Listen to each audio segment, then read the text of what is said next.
அன்பார்ந்தவர்களே, நிறை மாத கர்ப்பிணியாகிய அன்னை மரியாவை அழைத்து கொண்டு வளனார் பெத்லேகேம் நோக்கி செல்லுகிறார். அந்த பாதை எப்படி இருக்கிறது என்பதை கவிநயத்தோடு தேம்பாமணியிலே இறையடியார் வீரமாமுனிவர் நமக்கு தருகின்றார்.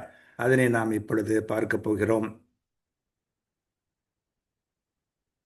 அங்கு அவர்கள் போகிற வழியிலே பலவிதமான காட்சிகள் அமையும். அந்த காட்சியிலே ஒன்று, கொம்பின் ஆர் குயில் கூவும் மஞ்சைகள் பம்பி ஆடவும் பைஞ்சிறை தேனொடு தும்பி பாடவும் தூயணம் நாடமும் நம்பி மாதொடு நல்லெறி போயினான் என்று மகவரல் படலத்திலே இந்த அருமையான செய்யுள் அமைகிறது. இதன் பொருள் என்ன? மர கொம்புகளில் நிறைந்த குயில்கள் அமைந்து கூவவும், மயில்கள் எழுச்சி கொண்டு ஆடவும், பசுமையான சிறகுள்ள தேனீக்களோடு தும்பி வண்டுகளும் சேர்ந்து பாடவும், தூய அன்னம் மரியாளின் நடையை கண்டு நாணவுமாக, ஆண்களில் சிறந்த சூசை மாதருள் சிறந்த மரியாளோடு நன்மை வாய்ந்த அவ்வழியாக நடந்து போனான் என்று பார்க்கிறோம்.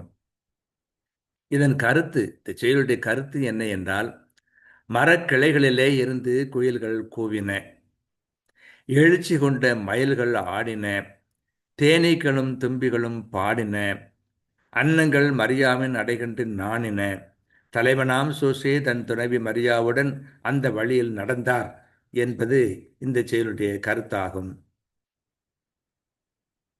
பொம்பின் ஆர்குயில் கூவவும் மஞ்சைகள் பம்பி ஆடவும் பைஞ்சிறை தேனொடு தும்பி பாடவும் தூயன நாணவும் நம்பி மாதொடு நன்னெறி போயினான் என்று இந்த செய்யுள் அமைகிறது.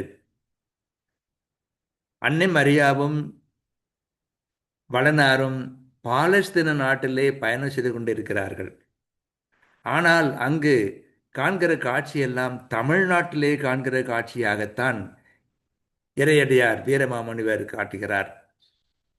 அவர் பெத்லேகேமை வர்ணித்தாலும் சரி, எருசலேமை வர்ணித்தாலும் சரி, அல்லது வேறு பாலஸ்தீன நாட்டிலே எந்த பகுதியை அவர் வர்ணித்தாலும் சரி, தமிழ்நாட்டைத்தான் வர்ணிக்கிறார். இது அவருடைய தமிழகத்திற்கு எவ்வளவு தூரம் அவர் பற்று கொண்டிருக்கிறார் என்பதை தெளிவாக காட்டுகிற ஒன்று. நமக்கு நாட்டுப்பற்றெல்லாம் உண்டா? சிந்தித்து பார்ப்போம்.